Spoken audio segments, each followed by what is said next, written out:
Outdated होण्यापूर्वी स्वतःला upgrade करण्याची, वेनसडे विजडम मध्ये नवीन नवीन माहिती घेऊन आपल्या ध्येयाच्या दृष्टीने एक पाऊल पुढे टाकण्याची.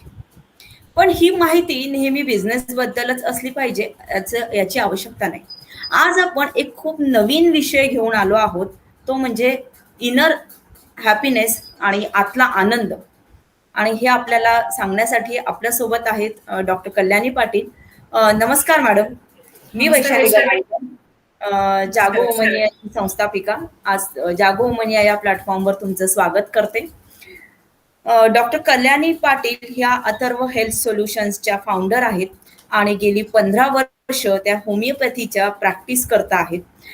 त्याचबरोबर गव्हर्नमेंट ऑफ इंडियाचं आयुष च्या अंतर्गत त्यांना रिसर्च प्रोजेक्टमध्ये देखील त्यांनी काम केलेलं आहे. आणि त्याचबरोबर त्या आर्ट थेरपीचे वर्कशॉप्स आणि सेमिनार घेत असतात.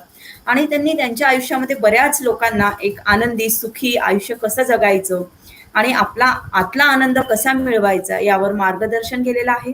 आज मॅडम आपल्याला देखील मार्गदर्शन करणार आहेत. हे करत असताना मध्ये जर तुम्हाला काही असं वाटलं की मॅडमला आपण काही प्रश्न विचारावेत, तर तुम्ही ते प्रश्न चॅटबॉक्समध्ये लिहून आम्हाला पाठवू शकता. तुमच्या प्रश्नांची नक्कीच दखल घेतल्या जाईल आणि आम्ही मॅडमला ते प्रश्न विचारू. प्रत्येकाला असं वाटत असतं की माझं जीवन हे आनंदी सुखी असावं.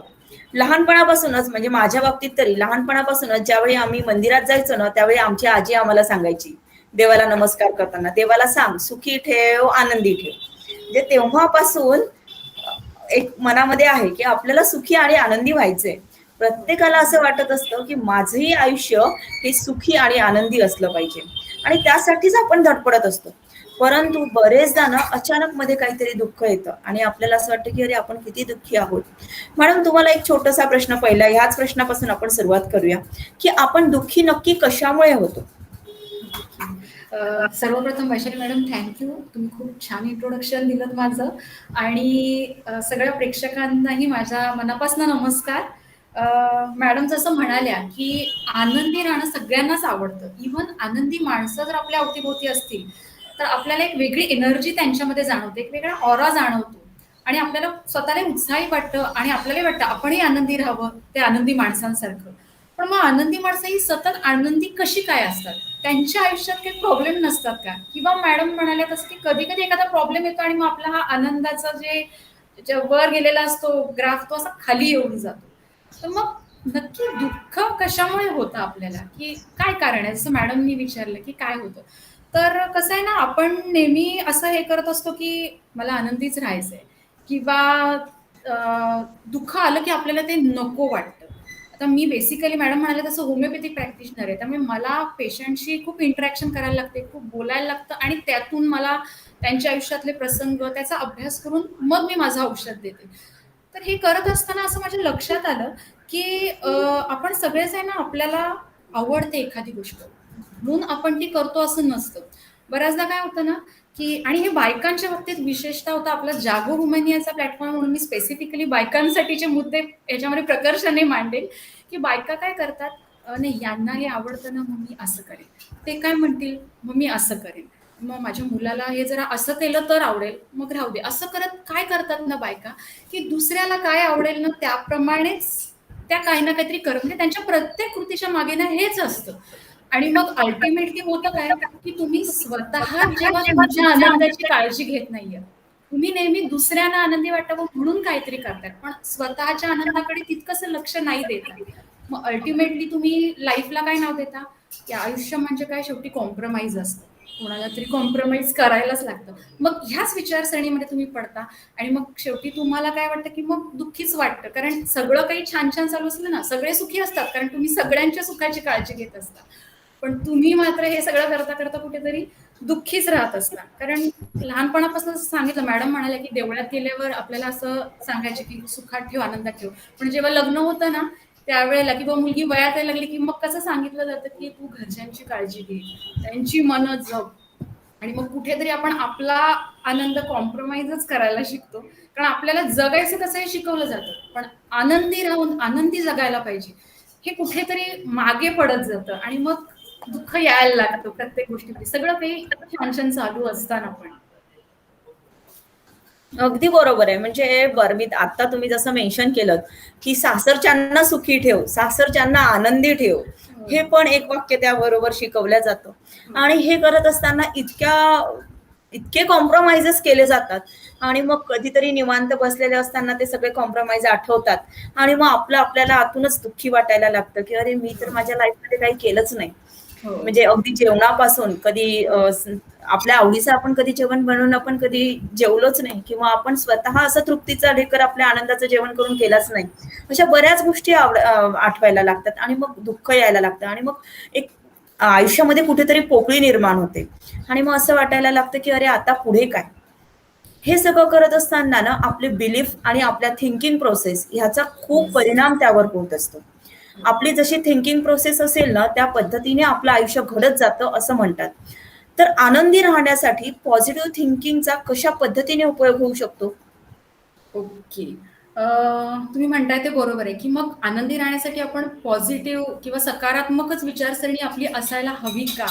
हा प्रश्न बरेच जण विचारतात, की पण मग सतत पॉझिटिव्ह विचार करणं खरंच प्रॅक्टिकली पॉसिबल आहे का मॅडम? नाही जमत आपल्याला सतत. म्हणजे बघा ना, की आता समजा मी तुम्हाला सांगितलं, "मॅडम तुम्ही 5 मिनिटं तुमचा हात असा ठेवा." तुम्ही ठेवू शकाल. पण मी जर तुम्हाला सांगितलं 5 मिनिटं पॉझिटिव्ह विचारच करायचे, तर ते नाही जमत. पॉसिबलच नाही. नाही पॉसिबल आणि इनफॅक्ट जेव्हा आपण असं ठरवू ना, तेव्हा निगेटिव्ह विचार असे धावत पळत येतात आपल्याकडे. कारण काय असतं एखादी गोष्ट आपण जेव्हा नाही करायची म्हणतो ती येतच राहते. म्हणजे मला एक गोष्ट आठवते ह्याच्यावरनं, की एक साधू होते आणि ते नेहमी आनंदी असायचे. तर चेहऱ्यावर म्हणजे ते असे गंभीर गंभीर नसायचे. त्यांच्या चेहऱ्यावर एक मस्त स्माईल असायचं, की कळायचं की अरे, हे एकदम सुखी आणि एकदम आनंदी आहेत.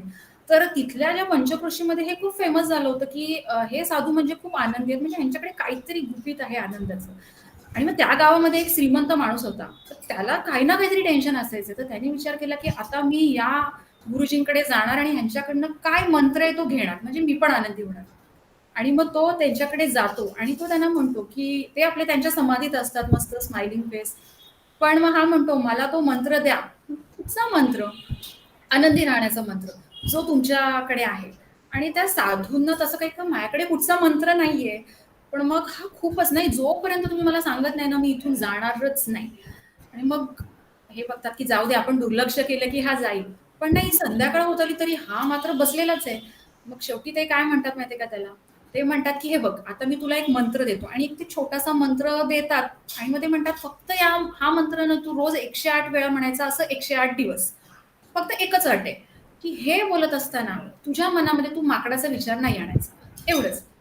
हा म्हणतो, की "अरे वाह! किती सोपं आहे आनंदी होण्याचं रहस्य." अगदी खुशीत घरी जातो.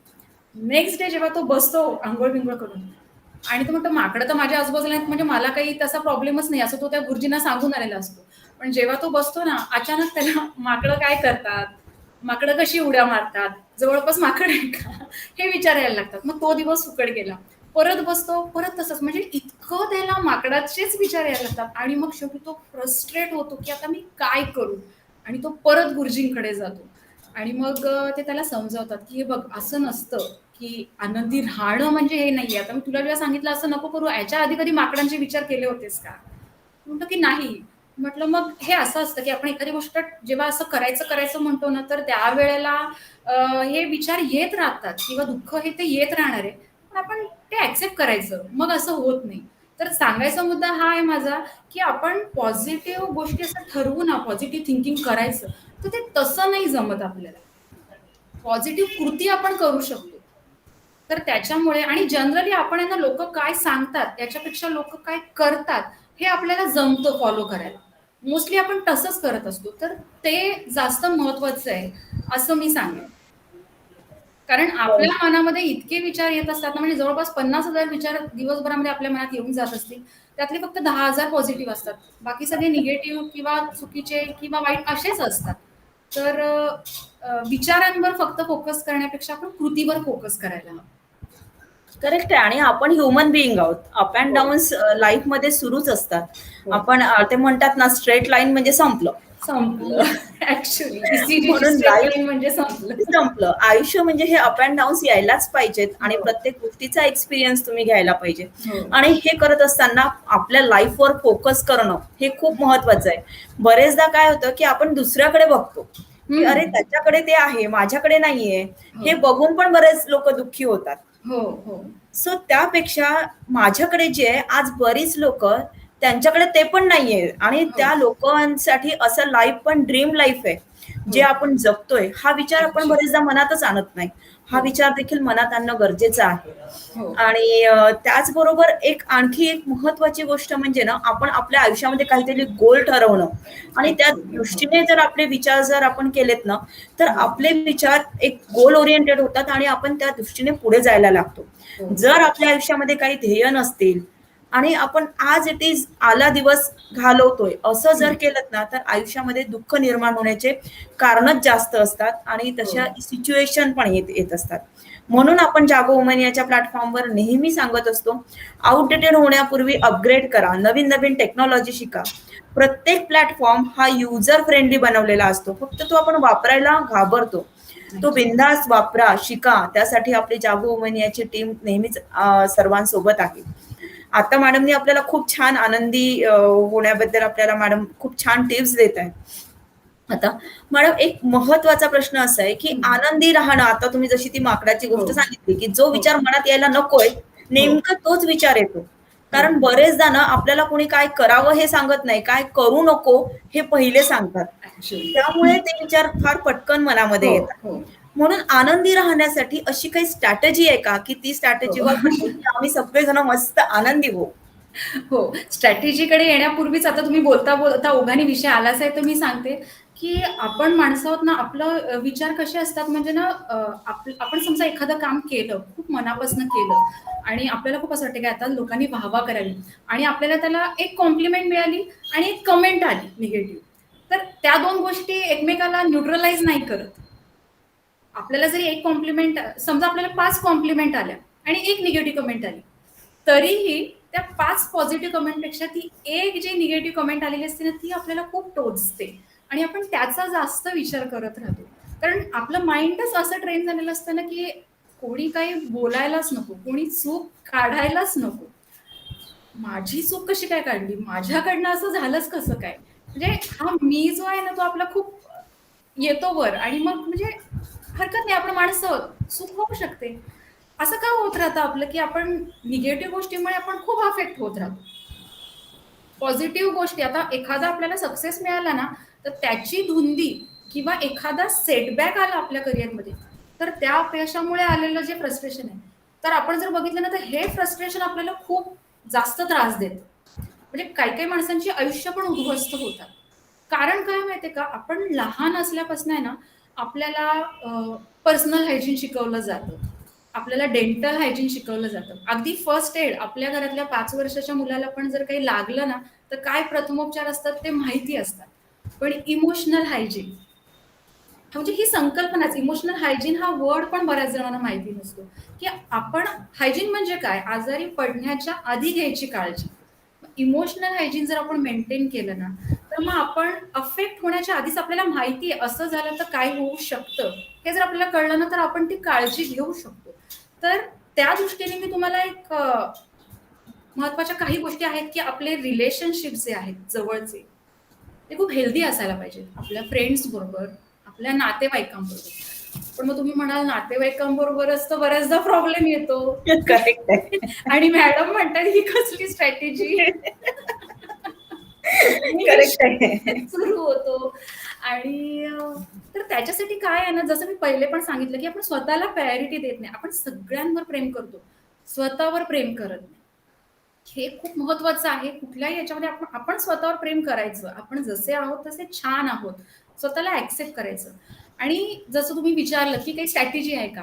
तर एक 2 स्ट्रॅटेजी मी देऊ शकते तुम्हाला. आणि म्हणजे मी असं बघितलं बऱ्याच लोकांचे अनुभव त्यांचे हे करून मला असं वाटलं, की 2 मुख्य गोष्टी आहेत. त्या जर आपण फॉलो केल्या ना, तर आपण दुःखी होत नाही. आपण सतत आनंदी मनस्थितीमध्ये स्वतःला ठेवू शकतो. तर अगदी महत्वाचं आहे. आता लक्षपूर्वक ऐका. पहिली स्ट्रॅटेजी अशी आहे, की काहीही घटना घडली ना, तरी पण मग आपण स्वतःला बजावायचं, की इट्स नॉट अबाउट मी. म्हणजे असं पर्सनली नाही घ्यायची कुठची गोष्ट. मनाला लावून नाही घ्यायची. आपण काय करतो ना, काही झालं की मनाला लावतो. म्हणजे एक साधं उदाहरण देते.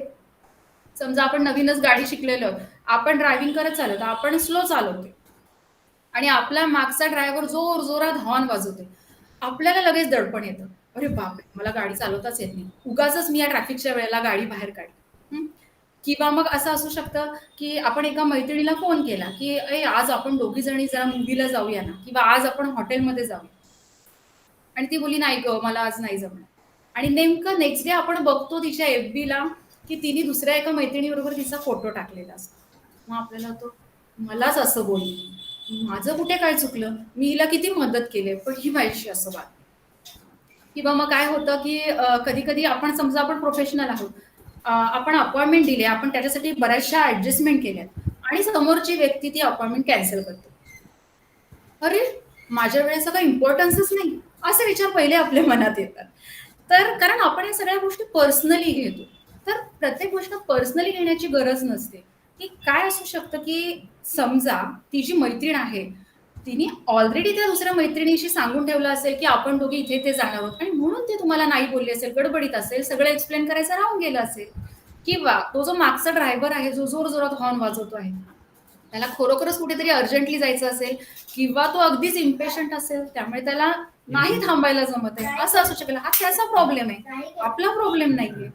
किंवा कोणी अपॉइंटमेंट कॅन्सल केली असेल, तर त्या व्यक्तीचं काहीतरी इमर्जन्सी काम आलं असेल किंवा अगदी साधी गोष्ट घरात नेहमी घडणारी, की आपण कोणाशी बोलतोय आणि ती व्यक्ती मोबाईलमध्ये डोकं घालून बसली.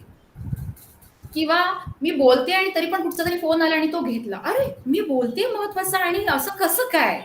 मला काही महत्वच नाही. माझ्या भावनांना मला किंमतच नाही घरात. असे विचार पहिले आपल्या मनात येतात. तर काय मलाच अवॉइड केल्या जातं. हां. तर मला कसं असतं, की असं असू शकतं, की बिचारा माणूस कधीपासून एखाद्या कॉलचं वाट बघत असेल किंवा एखाद्या महत्त्वाच्या मेसेजची वाट बघत असेल आणि तो त्याच वेळेला आला असेल किंवा आपण एखादं लेक्चर देत असू तर महत्त्वाचा मुद्दा आणि तो नोट डाउन करून करत असेल. पण आपण हे असे निगेटिव्ह विचार खूप मनामध्ये आणतो. तर काय आहे ना, मी जसं मगाशी म्हटलं, की हा आपला मी जो आहे ना, त्याला खूप गोंजारायचं नाही. मग असं वाटतं मलाच असं कसं केलं? मी, मला, माझं हे असं करण्यापेक्षा आपण काय करायचं म्हणजे आपला फोकस आहे ना नेहमी बरोबर राहण्यापेक्षा आनंदी राहणं. ह्याच्यावर जर आपण ठेवला ना मग आपल्याला हा एवढा त्रास नाही होत, की काय करतो मी माझ्या बाबतीत असं घडलंच कसं? ह्यानी मला अव्हॉइड केलंच कसं? करू शकतं. एवढं काही मी हे नाहीये म्हणजे आपण प्रत्येक ठिकाणी एवढे इम्पोर्टन्स असू शकत नाही. हे जर आपण एकदा मान्य केलं ना, की त्याही माणसाला दुसऱ्या प्रायोरिटी असू शकतात. की मी आनंदी राहणं महत्वाचं आहे. मी बरोबर राहणं सतत बरोबर नाहीये. हे जर आपण ॲक्सेप्ट केलं ना, तर मग आपण तेवढे अफेक्ट होत नाही, की आता हे आपण ठरवायला पाहिजे. तर ही पहिली स्ट्रॅटेजी जाईल. आणि दुसरी स्ट्रॅटेजी अशी आहे ना, एक्झॅक्टली अपोझिट आहे. की ॲक्सेप्ट करायचं. It's about me. म्हणजे काय करायचं माहितीये का? जेव्हा आपण अफेक्ट होतो, आता वरच्याच उदाहरणामध्ये जरी समजा आपल्याला कोणी काही बोललं, काही कमेंट केली आणि आपण अफेक्ट झालो, तर मग आहे ना आपण जरा स्वतःमध्ये डोकावून बघायचं, की का बरं मी अफेक्ट झाले? म्हणजे एक कारण असं असू शकतं, की म्हणजे समोरच्या व्यक्तीने जे कमेंट केले ना, ती कुठेतरी आत मला पटलीये. मी अशी आहे आणि म्हणून ते मला फील झालंय आणि मला ते ॲक्सेप्ट होत नाहीये, की अरे, मला स्वतःलाच ते आवडत नाहीये माझं असं असणं. म्हणजे कुठेतरी आपला कॉन्फिडन्स कमी असतो ना, की मला कुठेतरी वाटत असतं, मी जराशी घाबरटच आहे आणि मग समोरचा बोलतो, "हां, तुला हे जमलं नाही ना, तू जरा घाबरटच आहेस, तुझ्यामध्ये काही डेअरिंगच नाही." मग ते मला फील होतं. कुठेतरी ते माझ्यातच असेल ना, तर ते मला फील होतं आणि ह्याचे जे रूट्स असतात ना, ते आपल्याला आपल्या भूतकाळात किंवा आपल्या चाइल्डहूडमधले कुठचे प्रसंग घडून गेले असतात. काही घटना घडलेल्या असतात, नकळत्या वयात घडलेल्या असतात. त्याच्यामध्ये आपल्याला सापडतात. म्हणजे आता बघा ना, समजा मी म्हटलं, की तुम्ही संत्र आहात, तर तुम्हाला ते पटेल का? नाही पटणार, कारण तुम्हाला माहिती आहे तुम्ही कुठूनच संत्र नाही आहात. पण जर तुम्हाला पण तुम्हाला समजा ते पटलं, तर कदाचित असं असू शकेल, की तुम्हाला पटतंय कुठे काहीतरी माझ्यामध्ये संत्र्यासारखं आहे किंवा तुम्ही स्वतःला पेरू समजत असाल आणि ते तुम्हाला आवडत नाहीये, पेरू असणं. त्याच्यामुळे तुम्हाला ते फील होतं कुणी काही बोललं की.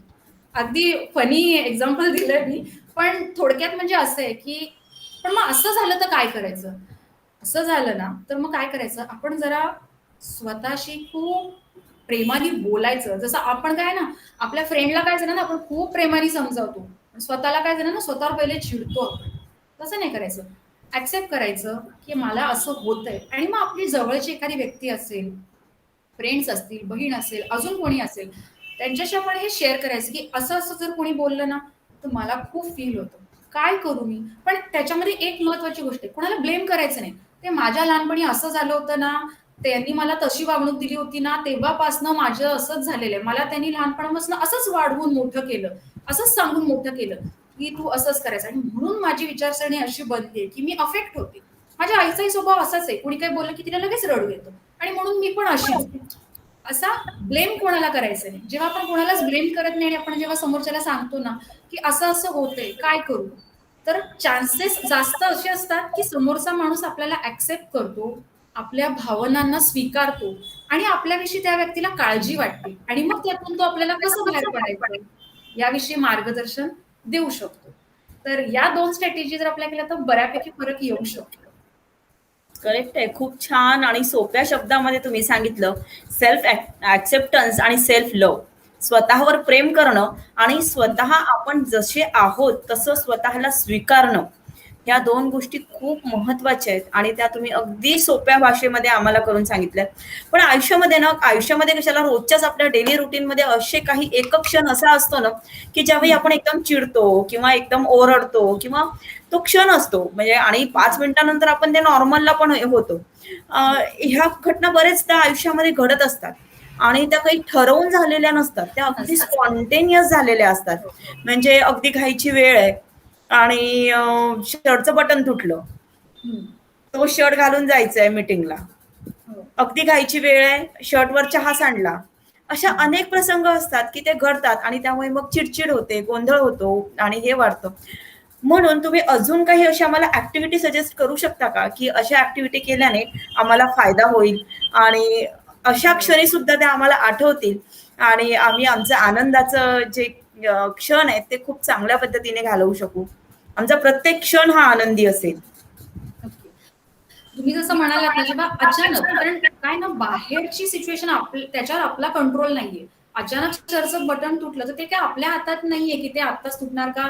अचानक आपली ट्रेन मिस झाली किंवा अजून काही आपल्याला जायचंय आणि जी व्यक्ती येणार आहे त्या त्या व्यक्तीलाच नेमका प्रॉब्लेम झालाय. असं काही घडू शकतं. त्या गोष्टी आपल्या कंट्रोलमध्ये नाहीये. तर पहिले आपण स्वतःला बजावायचं, की बाबा यातलं माझ्या कंट्रोलमध्ये काय आहे? किंवा तेवढाही विचार करण्याचा आपल्या अवधी नसेल ना, तर खरं सांगते एक डीप ब्रेथ घ्यायचा. सोडायचा. एकाने नाही जमलं ना 3 घ्यायचे. 3 मध्ये नक्की फरक पडेल. खोल श्वास घ्यायचा, सोडायचा. आपली सगळी जी सिस्टम आहे ना, ती सगळी शांत होते, रिलॅक्स होते आणि मग आपलं डोकं विचार करायला लागतं. अदरवाईज आपण इम्पल्समध्ये येऊन मग घरातल्यांवर राग काढणं, मग त्याच वेळेला मुलावर राग काढणं, "तू असं का करतोस? तुझ्यामुळेच असं." म्हणजे एकाचा राग आपण किंवा ऑफिसमध्ये बॉस किंवा दुसरं कोणी काही बोलले ना, ते टेन्शन आपण घरी येऊन घरच्यांवर काढतो. असं होतं. मग ते तसं नाही होणार. आपली सिस्टम रिलॅक्स होईल आणि मग आपल्याला कळेल, की आता काय सिच्युएशन आहे. मग ह्यातलं तेव्हा विचार करायचा, की माझ्या कंट्रोलमध्ये काय आहे? मग ह्या गोष्टी जर माझ्या कंट्रोलमध्ये नाहीये, तर ह्याच्यामध्ये माझी चूक काहीच नाहीये. मग आता मी तरीही चांगल्या प्रकारे मी काय करू शकते? की मी ते पटापट करू शकते का रिपेअर बटन? करू शकते तर मी पटकन माझं स्किल असेल, मी 2 मिनिटात बटन करू शकते, तर ठीक आहे. पण जर माझं स्किल नाहीये, तर बेटर वे मी दुसरा शर्ट घालायला हवा किंवा थांबायला हवं दुसऱ्या कोणाकडून जर मला ते काम करून घ्यायचंय तर. तो वेळ मग त्या व्यक्तीला द्यायला हवा. आता अचानक जर तुम्ही त्या व्यक्तीला देणार आणि आता तुझी कामं सोडून माझं पहिले दे. प्रत्येक जण करू शकेलच असं नाही. मग ते ॲक्सेप्ट करायला पाहिजे या पॉसिबिलिटीज. म्हणजे असं होणार नाही. आणि त्याबरोबरच जसं तुम्ही मगाशी म्हणालात ना, की आपलं स्वतःचं एक पॅशन आपण हे करायला पाहिजे. तुम्ही सुरुवातीला जे म्हणालात. तर मी तेच सांगते, की जर तुम्हाला सतत आनंदी राहायचं असेल ना, तर आपले असे आंतरिक गोल असायला हवेत. मग आंतरिक गोल म्हणजे काय ना, की ज्या गोष्टी करून तुम्हाला समाधान मिळतं. आंतरिक समाधान. म्हणजे त्या गोष्टी केल्याने तुम्हाला काही पैसे मिळत नाहीत, प्रतिष्ठा मिळत नाही, प्रसिद्धी मिळत नाही, कुणाची वाह मिळत नाही किंवा मिळाली न मिळाली ह्याचं तुम्हाला देणं-घेणं नाहीये. पण ती गोष्ट खूप छान वाटतं. मग ते एखादं छानसं कुकिंग पण असेल, कुकिंग तुम्हाला करायला आवडत असेल, तुम्ही स्वयंपाकघरात काही छान पदार्थ बनवा किंवा ड्रॉइंग करा, पेंटिंग करा, रांगोळी काढा किंवा मग पुस्तक वाचून तुम्हाला जर छान वाटतं तर पुस्तकं वाचा, अनाथ आश्रमात जाऊन मदत करा, वृद्धाश्रमात जाऊन गार्डनिंग करा.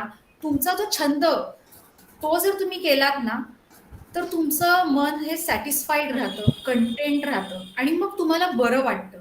आणि त्याचाच परिणाम मग तुमच्या आनंदावर होतो. आणि मी जरी म्हटलं ना त्याचे मॉनिटरी गेन काही नसले, पैसा प्रसिद्धी, तरी अल्टिमेटली आपलं व्यक्तिमत्व हे खूप पॉझिटिव्ह आणि हॅपी व्हायला लागतं आणि त्याचे रिपरकशन्स आपल्या कामामध्ये दिसून येतात.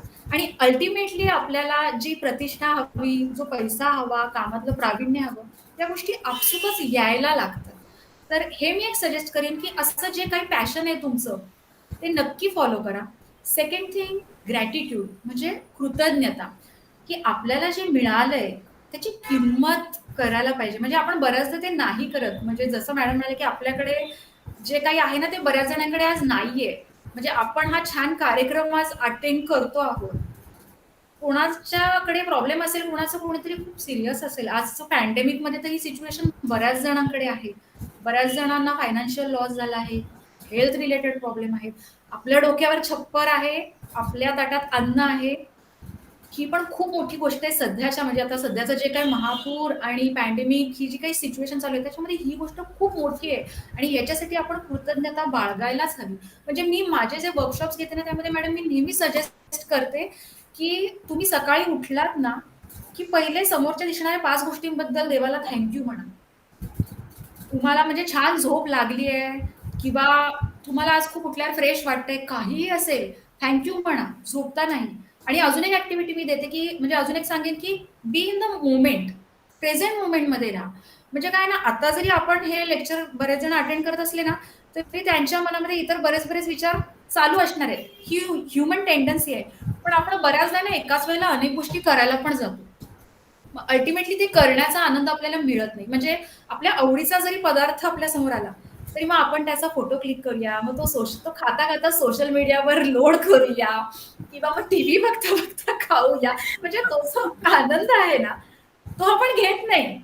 आणि आपला आनंद आपण लाईक्स आणि कमेंट्सवर हे करायला जातो की जे फार म्हणजे त्याचा कंट्रोल आपल्या मध्ये नाहीये ना. कंट्रोल जिथे आपला आहे ज्या गोष्टींवर आपण तिथे लक्ष द्यायला पाहिजे. म्हणजे मी एक टास्क, एक होमवर्क नेहमी माझ्या वर्कशॉपमध्ये देते की जेव्हा तुम्ही जेवायला बसाल ना तर पहिले त्या जेवणाकडे बघा डोळ्यांनी, त्याचा छान वास घ्या, मस्त वाटेल, तोंडात लाळ येईल आपसूक, मग हातात घ्या, फील करा आणि मग डोळे मिटून ऍटलीस्ट 20 वेळा चावा तो घास. आणि मग फरक बघा. जर तुम्ही अशी सवय लावलीत की तुमच्या पूर्ण डायजेशन मध्ये आणि ओव्हरऑल पर्सनॅलिटीमध्ये ठेराव येईल या गोष्टीमुळे, ग्राउंडेडनेस येईल. फार छोटी गोष्ट आहे पण ही सगळ्यांनी जर फॉलो केली खूप फरक पडतो. हे पण मी एक नेहमी सांगायला मला आवडेल. त्याच्यानंतर अजून बाकीच्या हेल्दी हॅबिट्स की तुमचं डाएट, कारण आपलं जे अन्न आपण जे खातो त्याचा आपल्या शरीरावर तसंच मनावरही परिणाम होत असतो. त्यामुळे आपलं डाएट हे न्यूट्रिशियस असायला हवं, बॅलन्स असायला हवं. आपण पुरेशी झोप घ्यायला हवी. बऱ्याच जणांची झोप पूर्ण होत नाही ना, त्या लोकांचं कॉन्सन्ट्रेशन लेवल थोडी कमीच असते आणि त्यांना इरिटेशन पटकन येतं. कितीही काम असलं तरी झोप पुरेशी असायलाच पाहिजे. आपलं हे जे यंत्र देवाने दिलेलं आहे तर त्याला एक थोडा आराम मिळायलाच हवा. एक्सरसाइज करायलाच हवं. ह्या गोष्टी आपण फॉलो जर केल्या ना तर मग तितकंसं आपण अफेक्ट होत नाही पटकन. आणि हे जर सगळं फॉलो केलं ना तर अगदी खरं सांगते, म्हणजे मी डॉक्टर आहे तरीही सांगते की आजार तुमच्या वाट्याला येत नाहीत फारसे. ह्या सगळ्या गोष्टी जर तुम्ही फॉलो केल्या, तुमची मनोवृत्ती जर खूप आनंदी असली ना तर मग तुमच्या शरीरामध्ये स्ट्रेस हॉर्मोन नाही पाजरत. म्हणजे आपल्या शरीरामध्ये एक मेकॅनिझम असतो, सायको न्यूरो एंडोक्राईन ऍक्सिस असं आम्ही त्याला म्हणतो, की तुमच्या मनात जेव्हा हे निगेटिव्ह विचार येतात ना तेव्हा तुमच्या पिट्युटरी ग्लँड मधनं स्ट्रेस हॉर्मोन, कॉर्टिसोल वगैरे ते पाझरले जातात. आणि हा जो हार्मोन आहे आणि त्याच्याबरोबर इतरही काही हार्मोन आहेत, हे वेगवेगळ्या ऑर्गनवर त्याचे खूप वेगवेगळे परिणाम होतात. म्हणजे अगदी सिंपल दिसणारा ऍसिडिटीचा प्रॉब्लेम बऱ्याच जणांना असतो, तर ऍसिडिटी होणं, हायपर ऍसिडिटी हे पण या हॉर्मोनमुळे होत असतं. त्याच्यानंतर ब्लड प्रेशर सारखे आजार, त्याच्यानंतर हॉर्मोनल इम्बॅलन्स आजकाल बायकांमध्ये खूप जाणवतं. PMS, pre menstrual syndrome, period यायच्या काही दिवस आधी प्रचंड चिडचिड, उदासी, त्याच्यानंतर कामाचा कंटाळा, अगदी काही जणांना अगदी रडू येणं वगैरे किंवा बिंज इटिंग, क्रेविंग खूप होतं, चॉकलेटच खावंसं वाटतंय, पिझ्झा खावासा वाटतंय. हे सगळं होतं ना हे या हॉर्मोनच्या इफेक्ट खाली होत असतं. मग त्याच्यामुळे मग वजन वाढणं, मग वजन वाढलं की इतर, तर हे एक विशियस सायकल सुरू होतं. तर हे सगळ्या गोष्टी थांबतात तर जर तुम्ही या सगळ्या गोष्टी फॉलो केल्यात तर. खूप छान मॅडम, म्हणजे तुम्ही इतकं छान सांगताय समजावून की ग्रॅटिट्यूड महत्वाचं आहे हो. आणि सेल्फ लव्ह, सेल्फ ऍक्सेप्टन्स आपले छंद जोपासणं, ह्या सगळ्याच गोष्टी खूप महत्त्वाच्या आहेत. आणि मला सांगायला तुम्हाला खूप आवडेल, की आपला जो जागो वुमन या प्लॅटफॉर्म आहे ना, हं. त्यामध्ये आपल्या पार्टिसिपंटला आपण एक 21 डेज ॲक्टिव्हिटी देतो, ओके. की ज्यामध्ये ते लोकं स्वतः एक्सप्लोर करत जातात स्वतःला 21 डेज. त्यामध्ये ना 1 दिवस आपला आणि तो जो प्रश्न विचारला जातो, त्यावर त्यांना 3 मिनिटाचा व्हिडिओ बनवायचा असतो. अच्छा. त्या प्रश्न जो काही प्रश्न असेल ते हं. चॅलेंज 21 डेज चॅलेंज असतं. 21 क्वेश्चन्स दिलेले आहेत आणि हं. ते क्वेश्चन्स स्वतःला एक्सप्लोर करण्यासाठी दिले गेलेले असतात. ओके. त्यामध्ये आपण एक असा पण प्रश्न दिलेला असतो, की विना मोबदला तुम्हाला कोणतं काम करायला आवडेल? हां. बरोबर. म्हणजे ते काम केल्यानंतर तुम्हाला कोणी थँक यू म्हणण्याची गरज नाही, तुम्हाला सॉरी म्हणण्याची गरज नाही, जस्ट हं. For you. हं. म्हणजे हे केल्यानंतर मला खूप छान वाटतंय. That's it. मग तिथे हं. तुमचं डोपामाइन सिक्रेट होण्याची गरज नाहीये. नाही. तुम्हाला Facebookला लाईक आले पाहिजे असं जरुरी नाहीये. हां. म्हणून आपण अशा पण ॲक्टिव्हिटी आपल्या जागो वुमन याच्या प्लॅटफॉर्मवर नेहमी घेत असतो. खूप छान. आणखी पण बरेच क्वेश्चन्स आहेत. 21 क्वेश्चन्स आहेत आपले आणि ते आपण 21 डेजचं चॅलेंज दिलेलं असतं. आता आपण कार्यक्रमाच्या शेवटाकडे वळतोय. काही हो. प्रश्न असतील तर तुम्ही नक्कीच विचारू शकता. अजून काही वेळ मॅडम आपल्यासोबत आहेत. आता मॅडम तुम्ही आत्ताच सांगितलं आणि अगदी सायंटिफिक भाषेमध्ये सगळं सांगितलं, की हं. हार्मोनल चेंजेस, त्याचे मूडवर होणारे परिणाम आणि ते कशा पद्धतीने बॅलन्स करणं गरजेचं आहे. अ, तर एक शेवटचा प्रश्न, की होमिओपॅथी आता तुम्ही होमिओपॅथी डॉक्टर आहात म्हणून होमिओपॅथीबद्दल विचारते. होमिओपॅथी आणि तुम्ही जे तुमचं जे प्रोफेशन आहे आर्ट थेरपी तुम्ही करता, ह्या हं. सगळ्यांचा आनंद निर्माण करण्यामध्ये काय रोल असतो? बरोबर. तर मी आता जसं तुम्हाला सांगितलं, की सायकोन्यूरो एंडोक्राईन सिस्टम आपल्या शरीरामध्ये असते, की त्याच्यामुळे जर तुमच्या मनामध्ये निगेटिव्ह विचार येत असतील, तर तसे हार्मोन्स जास्त पाझरले जातात, स्ट्रेस हार्मोन. तर होमिओपॅथी मी क्लासिकल होमिओपॅथी करते. तर यामध्ये कसं असतं, की तुमच्या पर्सनॅलिटीचा स्टडी केला जातो. तुमच्या आयुष्यात घडणाऱ्या घटना, त्यावर तुम्ही कसं रिएक्ट केलं, तुमच्या आवडी काय आहेत, तुम्हाला होणारे आजार काय आहेत, या सगळ्याचा अभ्यास करून एक औषध शोधलं जातं आणि ते जे औषध आहे ना, ते या सायकोन्यूरो एंडोक्राईन ॲक्सिस प्रमाणे काम करत जातं. त्यामुळे जेव्हा तुम्ही माझ्याकडे येता, आम्ही तुमचे डिटेल घेऊन तुम्हाला एक कॉन्स्टिट्यूशनल औषध आम्ही म्हणतो, की जे तुमच्या पर्सनॅलिटीला सूट होणारं औषध असतं. ते जेव्हा मी तुम्हाला देते, त्यावेळेला फॉलोअपला तुम्ही बरेच जण नेहमी हे सांगतात, की "मॅडम औषध घेतलं तुम्ही ते झोपेचं औषध देता का?" झोप खूप शांत लागते. भूक खूप मस्त लागते. कारण तुमची ही जी सिस्टीम शांत व्हायला लागते ना, मग तुमची झोप आणि भूक पहिले सुधारते आणि मग तुमच्या आजारांमध्येही तुम्हाला फरक दिसायला लागतो. तर त्याच्यामुळे हे जर तुम्हाला काही आहेत की किंवा हार्मोनल चेंजेस जर खूप जास्त असतील, तर तुम्ही हे सगळं फॉलो करायला जाल, तरी तुम्हाला अटकाव येऊ शकतो, की नाही जमत आहे. मला मूड डिस्टर्बन्सेस खूपच येतात. तर अशा ठिकाणी तुम्हाला होमिओपॅथी नक्कीच मदत करू शकते. आणि आर्ट थेरपीमध्ये मी काय करते, की वेगवेगळे आर्ट फॉर्म्स आहेत. जसं ड्रॉइंग आहे, पेंटिंग, स्टोरीज आहेत, त्याच्यानंतर डान्स मूव्हमेंट्स आहेत, काही गेम्स आहेत. तर या सगळ्याचा मी ॲज अ थेरपी म्हणून वापर करते. त्यामुळे तुम्हाला काय होतं, हे तुम्हाला व्यक्त करण्याची गरज नाही पडत. पण तुमच्या विचारांना जी दिशा मला द्यायची आहे, त्याच्यासाठी स्पेसिफिक अशी ॲक्टिव्हिटी मी तुम्हाला देते आणि त्यातून मग त्या घटनांचा निचरा व्हायला लागतो. म्हणजे जसं तुम्ही तुमच्या आवडीचं काम केल्यावर तुम्हाला खूप छान वाटायला लागतं ना, की काहीतरी निगेटिव्ह असतं ते निघून जातं. ते काय असं पकडता येत नाही, की काय गेलं, कसं गेलं, किती प्रमाणात गेलं, पण ते जातं. तर त्याच्यासाठी अशा प्रकारे सेशन प्लॅन केले जातात, की कॉन्फिडन्स बिल्डिंग किंवा मग डिप्रेशनचे पेशंट, हार्मोनल इम्बॅलन्सचे पेशंट याच्यासाठी मी ते सेशन्स घेते. तर तिथे तुम्हाला ती हेल्प होते. खूप छान. मॅडम आपल्याला खूप छान कमेंट्स येतायत. हां. थँक यू म्हणून आणि तुम्ही खूप छान आणि इन्फॉर्मेटिव्ह सेशन घेतलं त्याबद्दल थँक यू पण लोक म्हणतायत. आणि खरंच हे सेशन खूप खूप छान झालं. म्हणजे जागो वुमनियाच्या प्लॅटफॉर्मवरचे सर्वच आपल्याकडे येणारे तज्ञ मंडळी असतात आणि ती तज्ञ मंडळी आपल्याला इतक्या छान पद्धतीने गाईड करतात, की आपलं पुढचं आयुष्य आपण खूप सोपं, आनंदी करू शकू. आज मॅडमनी देखील आपल्याला खूप छान पद्धतीने माहिती दिली आहे. ह्या ज्या छोट्या-छोट्या टिप्स आहेत ना, ह्या आपण आपल्या लाईफमध्ये फॉलो करूया आणि एक आनंदमय जीवन जगण्याचा आजपासून सुरुवात करूया. थँक यू मॅडम, तुम्ही आमच्या प्लॅटफॉर्मला आलात. त्याबद्दल खूप खूप धन्यवाद आणि खूप छान माहिती तुम्ही दिलीत. त्याबद्दल आभार.